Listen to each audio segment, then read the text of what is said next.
Yeah, it's going. Hi, welcome to Drill Bits. I'm Drill. Oh, and I'm Trevor Spanks. What an honour it is to be on Drill Bits, I must say. It's a first, no one said that before. You're the first person to interview me, so, you know. Oh, yes. First time. How you doing? Yeah, I'm alright. I just had a match, so I'm feeling pretty good. So. Who did you wrestle? It was the Circus versus me, Kirby, and the Sheik. Yeah. How did that go? We lost. You lost? And I'm scared of clowns, so, you know, they're horrible. Whose fault was it? Was it your fault? No, it wouldn't be my fault. No, not at all. So, you're not from England? No, unfortunately not. You're from New Zealand? Yes, I'm from New Zealand. How is New Zealand? How is New Zealand? Yeah, how is it? Just in general, how is New Zealand? Yeah, in general, no, it's okay. I was actually born in Australia, but I grew up in New Zealand. See, I knew you was Australian. You said before, but no, I'm still a New Zealander. I moved there. I moved to New Zealand when I was 9, and yeah, I've been there ever since until now. So what did you do in New Zealand? I worked a really crappy job to get out of New Zealand, so I can continue my wrestling career elsewhere. So did you? So I take it you started wrestling in New Zealand? Yeah. So I started in a place called Wellington, New Zealand, which is the capital of New Zealand, and the school there, it wasn't bad. It was that they did the best they could with what they had, sort of thing. But like for me and my ambitions and my career, that I really wanted to take it a little bit further. So I think those guys in Wellington, where I started, but like when I really started like picking up wrestling was when I moved to Auckland, which is the biggest city in New Zealand, and I joined a company called IPW, and guys like Kingy trained me. I got a wrestler called Kingy who'd been to the States and stuff, and when I started like training with them, that's when I really started like picking up with my craft and stuff. And then from then I got the opportunity to go to 01 Japan. Did a tour, 3-month tour there, and I also got the opportunity to go and train with Davey Richards in the States, and I got a few dark matches with Ring of Honor as well. So, you know, like, yeah, it's been cool so far. So. And now I'm here. Now I'm here in the UK. So it seems I'm in the presence of a fantastic wrestler, doesn't it? Yeah. Please, on your knees, thanks. Continue the interview on your knees. So, how did you manage to spread your wings from New Zealand and get onto these different promotions? How did that come around? Over here? Well, in Japan, England. What happened with the Japan thing was there was a wrestler in Australia called Hartley Jackson, and he'd been in New Japan and he'd been in 01 before, and him and a guy called Damien Slater, they started this thing called the Fighting Spirit Challenge within Australia. Yeah. And what that means was a bunch of guys could go try out for an opportunity for 01. And I remember one year they wanted to run it in Australia, but I don't think there was much interest, and I was just like, hey, I want that opportunity. So I contacted them and I said, would you like to bring it to New Zealand? I've got a lot of guys here that would love to try out for your company, blah, blah, blah. So they did, and I won the tryout, and I got a chance to go, so that was pretty cool. Very, very thankful to them. But yeah, and then like the States thing, you know, Bad Luck Fale from New Japan, King Fale from New Japan in the Bullet Club. Oh yeah. Well, he'd done his young boy thing in the States with Davey Richards, and when he came back, he would come train with us in New Zealand. He's from where we are, and then he just said, "Would you like to go?" And that's how I got that connection there. Cool. So yeah, it was really good. Yeah, pretty cool. So how did you manage to get your connections in the UK? I don't know if you guys know, but there was a wrestler around the scene called Marcus Cool. Yeah, I'm not sure how long ago he was here, but yeah, he was really like helpful. I got in contact with Dave Mastiff and like Rockstar Spud straight off the bat, and then from there they pointed me in the right direction.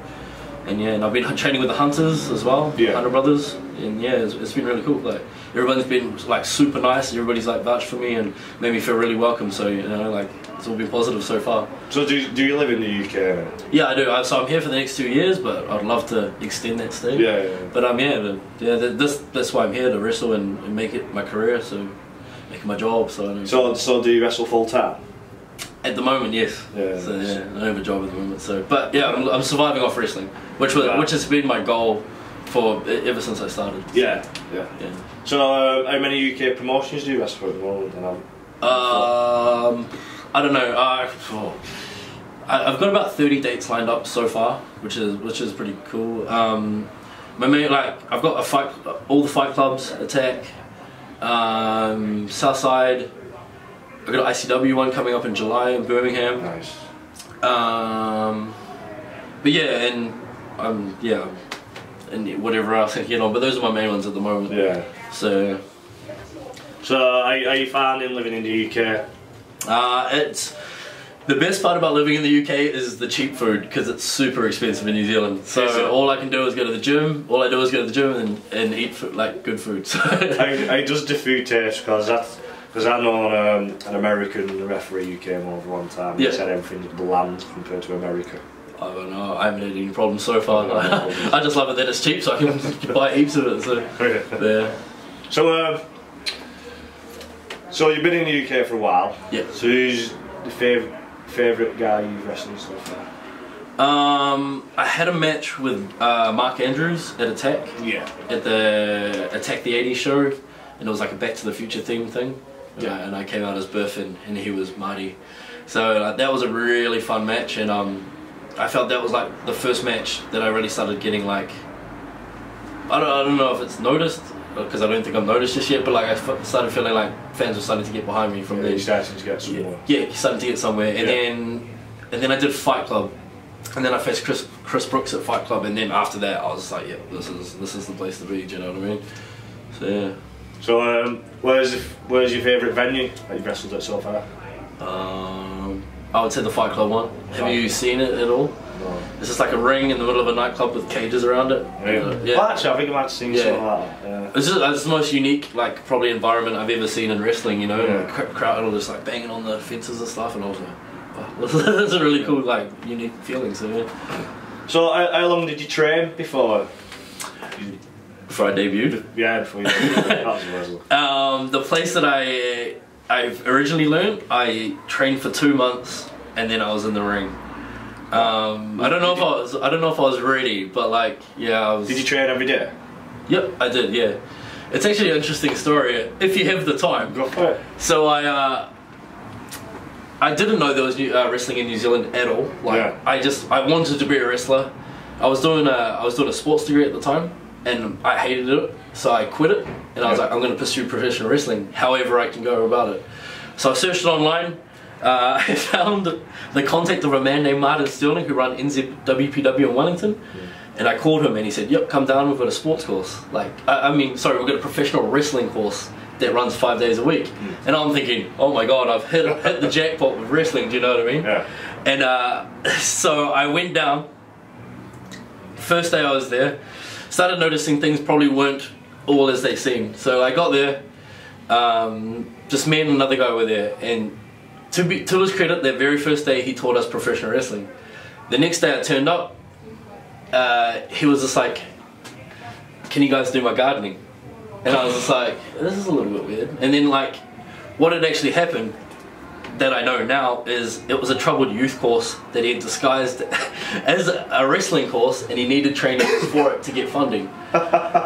So he would just sign up anyone. And there wasn't just wrestlers on the course, there was kickboxers, and just like actual troubled youth people there. Yeah. So like, I didn't need like any extra credits or any like help with my youth or anything like that. So I'm just sitting there like just waiting to learn wrestling, and I was there for like a year and a half. And I was like then I was like his secretary for a little bit. I did all his emails because you couldn't use a computer. So yeah, but a good thing that came out of that was he also ran sumo wrestling. Yeah. As well, and I started training sumo wrestling, and from that I got sent to Australia for the Oceania Combat Games, and I was like in the lightweight division. Yeah. And I won the gold medal there, like for lightweight sumo. And then from that, he sent me to the World Combat Games in Beijing, where I represented New Zealand for lightweight sumo wrestling. But I didn't get anywhere. But yeah, it was such a surreal thing that I was in China, like for 6 days. So like your sumo wrestling, was you in the physique you was in now? No, I mean, no. I was lightweight, so I was like small, but like I probably could have trained harder. Yeah, not really, not even that. It was just it was like a weight limit. So, but yeah, so it was pretty weird thing. Like I started professional wrestling, and then I got sent to China for sumo wrestling. Yeah, and then I continued professional wrestling when I got back. Seems like you've done a lot. I'm jealous. Yeah, it's been a pretty crazy journey so far, but seem to have done a lot. Yeah. Like I've been very fortunate in the opportunities I've been given. A lot of people have vouched, good people have vouched for me, and like sometimes I don't know why people like do this for me, but like I thank them and I appreciate it so much that everybody's so grateful and helpful and stuff like that. So, what's the gimmick all about? Gimmick. It's an interesting story actually. There was a wrestler in New Zealand. I won't name names. He already knows who he is, and he's a bit of a prick, to be honest. Let's just say that. And he's not in wrestling anymore. Like thank goodness. And he always used to hashtag online hi haters, and like for me, I just hate like that sort of stuff, like hashtag hi haters, whatever. So I was like, I remember one day I just turned heel as well, and I was just a generic heel. So I was like, I need a gimmick, and I was just scrolling, and I seen it, hashtag hi haters, and I was like, fuck, you know what? Fuck, if I can make a gimmick out of that, that would be fucking perfect. And then the next show was it was a comic book convention sort of thing. We did like 3 matches every day. So like I was like, oh, this is a chance to sort of try something new. So, and just by chance, one of my trainees that was there at the time, he had a hat that said, I love haters. And it's the one I still wear today. And he goes, do you want this? And I was just like, it's like the stars are aligning or something. Do you know what I mean? So I put that on, and then it just grew from there, and I started chucking on everything that I hated, like the glasses with the tan and the shitty chains and the mesh like shirt. Like it just sort of evolved from there, and then I was just like, this is just ridiculous. So the gimmick itself is just everything I hate, but like the way I act is probably just an extension of probably my personality, I would imagine. You know what I mean? What is it? What is it? Hiatus? Hi haters. What's one of them? You know, like just people say about haters. They talk about haters. Oh, right, yeah, okay. they just like hi haters. I thought like, it was just a New Zealand thing. Like. No, it's just some young person thing. I don't know, whatever. Well, I've said to you, you look like an 80s chav. That's what people say since I come here. Yeah. That's what you look like to me. Nice. That's good. As long as it annoys people, I don't care. Yeah. So, what made you get into wrestling? My very first memories of wrestling was my sister had a boyfriend, and her brothers and all the boyfriend's brothers and all that would sit around and watch wrestling, and I had never seen it, and I came in and WCW was on, and Glacier versus Mortis was the very first match I seen, and I was a massive like Mortal Kombat fan. Yeah. So like I walked in, I was like, fuck is this? Like, is this like Shao Kahn versus like Sub-Zero sort of thing? Like I didn't know. I was like, what is this, like real life? And they were like, yeah, it's it's wrestling. Yeah, I was like, so like the first thing that ever attracted me was the big characters and the colourful characters. So I was like, wow, that was like from then on I was just like a massive fan, and I watched it every week. And then like as my knowledge for wrestling and like my passion for wrestling grew, I started liking more wrestlers like Benoit and the Dynamite Kid and stuff like that. And that was sort of the style I tried to mold myself for a while. That's the style I liked. But then I wanted to try something different. Yeah. I had a WWE tryout, and they told me at the tryout to focus on characters and gimmicks and stuff like that. So I was like, I've got nothing else to lose. I may as well try something new, you know what I mean? And that's how I developed the character and sort of thing. Yeah. Cool. So where do you hope to see yourself in the next 3 to 5 years? Well, I think it would be stupid if I didn't say WWE. I think every wrestler's goal would always be WWE, like to make a good living off of it. Yeah. Like make a laugh out of it. But this is what people I always think, like people go, oh, what if you don't make it? But the thing is, this is my passion, and this is what I love to do. So it doesn't matter that I make it. Like if I'm still wrestling here and I'm having fun in front of crowds, that's my passion, you know. So I want to make the WWE, I want to make Ring of Honor, I want to make any like prominent company, but I'm just happy wrestling and doing my passion. Do you know what I mean? So yeah. So what's your favourite match you've ever been in? I've ever been in? Yeah. Probably when I won the New Zealand Championship. It was a triple threat match, and we had this big storyline where the company was closing down, and it was like my last chance to sort of win the title. And like we had a massive draw like for New Zealand, like I can't really remember exactly, it might have been 500 plus, which is big for New Zealand. And yeah, it was just like probably my most favourite night in New Zealand. when I won the title, and my parents were in the crowd and stuff. So like it was real special for me. Outside of New Zealand, I had this match in 01 Japan with I don't know if he is the champ now or he's the former champ, called Kohei Sato, and he's like a massive heavyweight over there. He does MMA and stuff. And at that point, I hadn't had any really notable matches, and then I had this junior heavyweight match against him, and he beat the fuck out of me, like legit fucking like killed me. But like I didn't back down from him. Like I gave it back, and after the match, the crowd gave me a standing ovation. And then from then on, I started getting over in Japan, and then I was like, wow, this guy didn't have to do that for me, but he did, and that was definitely my favorite match. And then like, I remember I had a tag match towards the end of my tour. It was me and a guy called Will Gibson from Australia versus Kohei Sato and this other guy. And as soon as we come out, the crowd were just hot, like super hot for this match because of the reputation me and this guy had built towards each other. So like, they just wanted to see a fight, and he split my jaw open that night and I had to get stitches and stuff like that. So yeah, you know, like yeah, like those are the two that come to mind straight off the bat. Yeah, I think those two maybe. So he's out of everyone, who's your favourite wrestler? Of all time? Of all time. Chris Benoit. Oh god. No, but he is. I just love his work ethic in the ring and his intensity, and I've always tried to match that intensity in the ring. Yeah. And yeah, because if I can make the crowd believe as I believed watching Benoit, you know that I've done my job, sort of thing. What's your most favourite match you've ever seen? Ever.